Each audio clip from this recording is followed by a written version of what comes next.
When I say Bethesda Softworks, what is the first title that comes to your mind? Is it going to be Elder Scrolls? Is it going to be Fallout? Is it going to be Daggerfall, Morrowind, Skyrim, Oblivion, Fallout 3, whatever?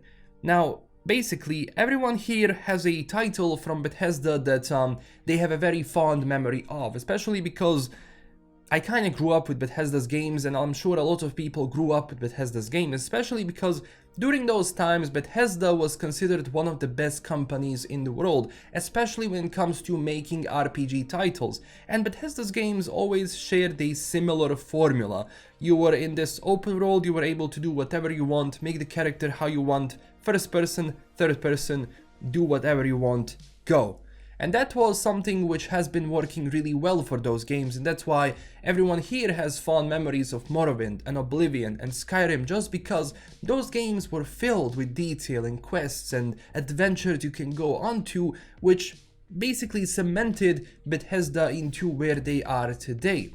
Now, at the same time, lately Bethesda has been facing a lot of issues, especially with releasing Fallout 76, which hasn't been done by the main team from Bethesda. It was actually done by another team in that company, but at the same time, when you have Todd Howard on the face of that video game, when he is presenting that game, when he's talking about that game, you're going to associate Todd Howard with Bethesda, with everything else they have been doing, and obviously, whatever happens, Todd Howard is going to get the good and the bad from it. Now, Fallout 76 release was filled with many dramas and everything, which I'm not going to go into, you have videos for that, but at the same time, it just wasn't good.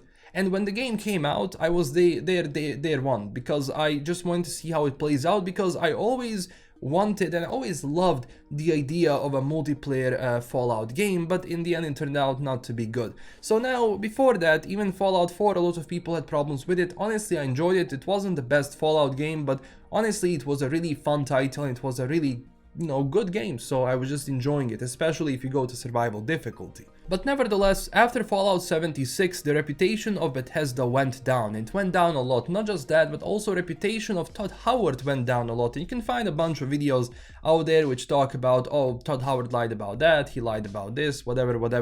Again, you can watch those videos. I'm not going to be going into those details again for 100th time. So now, when you have this huge break, and when you have Microsoft buying you out, basically whole ZeniMax along with Bethesda, now people have high expectations. Now they say, look, you're no longer under ZeniMax. At least not directly, so the actual company and the values in that company and how work is done in that company is now going to be guided by Xbox and Microsoft. So now you have a chance to prove that the grip that ZeniMax had on you was the problem. And you're obviously going to prove that with releasing Starfield, which is going to be great.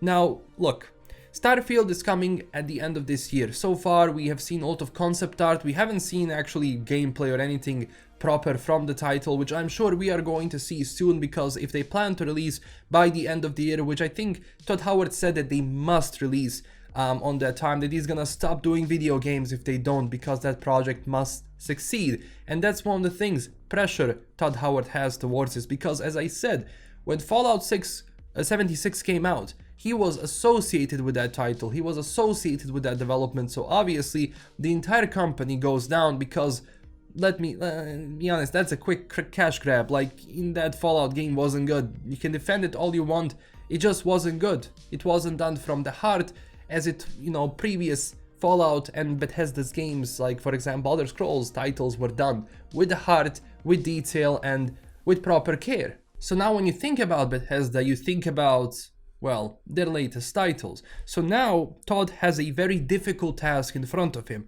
Now Starfield, being a new IP, new franchise, new whatever, sci-fi, exploring universes, exploring planets, whatever, this title has to succeed in order for Bethesda to regain the reputation and basically respect they had from the community before.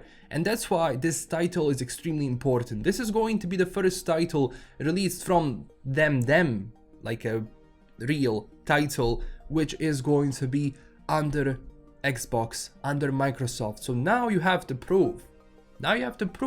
Was that acquisition good or bad, and how is that going to impact the release of the title? Because if Starfield is successful, you're going to basically gather a lot of people and immerse them so well into the game that you're going to create a new community for that title, where that community is going to be making mods and everything else in the future, because we know that one of the best things Bethesda did, there is no denying that, is including proper mod support since forever, and also modding support for consoles, which I think every company needs to go into, because it just opens up new possibilities for your titles, especially if they're modding friendly. But if Starfield fails, that's going to be different, because you don't have people who are associating their nostalgia or whatever with Starfield. It's a new title, it's not Fallout, it's not Elder Scrolls. So if that fails, that's going to fail hard. And it's going to basically just cement what people have been saying, sadly, about Todd Howard and everything else. So for him, and he said that, you can see that in some of his interviews, he is really bent on actually making this game as is. And that's something that I also want. I want Starfield to succeed, because I am looking forward to a new title from Bethesda. I grew up with their games, so of course I will be looking forward to that title, hoping it's going to be maybe good when it comes out, but obviously until the game comes out, we cannot know that. And when you have a reputation so big and so deep into the history of video games, you cannot really make those mistakes. And that's why, for example, Fallout 76 was just a dumb idea. So now, hopefully, this brings back, because people have expectations. People have expectations for this title, and if Bethesda is going to be able to fulfill those expectations, we shall see. This is also going to create a precedent for their next Elder Scrolls title, which is, I guess, in development. It has been in development for ages now, because they have shown the first reveal trailer such a long time ago. So now, when you think about Elder Scrolls, you can cement the success of Elder Scrolls and basically the hype people have for the next game if Starfield is successful. If it's not, the hype for Elder Scrolls is going to go down, because people are going to say, why should we be hyped about something when developers are no longer the same Bethesda that we got used to like? And it's a very tricky situation Todd Howard is in, so these next couple of months are going to be interesting to look at, and it's going to be interesting to see how Bethesda finds its way in this Xbox, Microsoft ecosystem, and how well it actually does, because,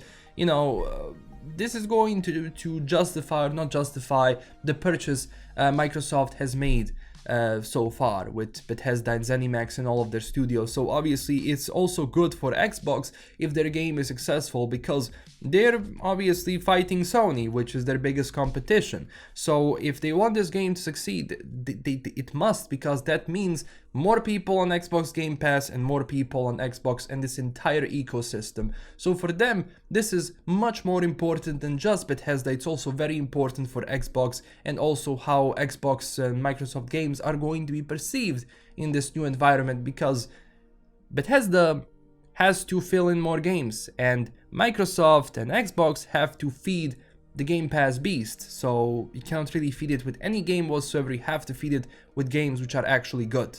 So I won't lie, I'm very anxious towards the release of the title. Again, E3 is cancelled, so it's gonna be probably appearing around that time, but probably done through Bethesda show or Microsoft's Xbox show, we'll see. But at the same time, we should be getting a reveal trailer soon, and I really hope it's gonna be good, because this is a very decisive moment for Bethesda. This is going to show us how much they have learned from Fallout 76 and what were the steps taken so that Fallout 76 and the problems Fallout 76 had never happen again. And that's especially because that's all under Todd Howard, so that's pressure on him. And this is everything I have for today. I will have more Starfield videos where we're going to be covering the news and everything else which has been happening so far and what we know about Starfield so far. I wanted to make this video because I do feel strongly about Bethesda. I do like their titles, but at the same time they have been going all over the place, and I hope this is going to bring them back to where they were before, because honestly, who doesn't want good Bethesda's titles, you know? Who doesn't want that? So thank you for watching. Don't forget to tell me down below, what do you think about all of this? What do you think about generally about Starfield? Do you like the idea? Do you dislike the idea? Are you hyped? Are you afraid? Like, what are your thoughts around this title which is coming out. And that's it. Thank you so much for watching. Don't forget to smash that like and subscribe button for more. Also don't forget to check us out on Twitter and Discord, and huge thanks to my current Patreon supporters. This is LKM signing out. Stay classy everyone, and I'll see you in the next one. Bye bye.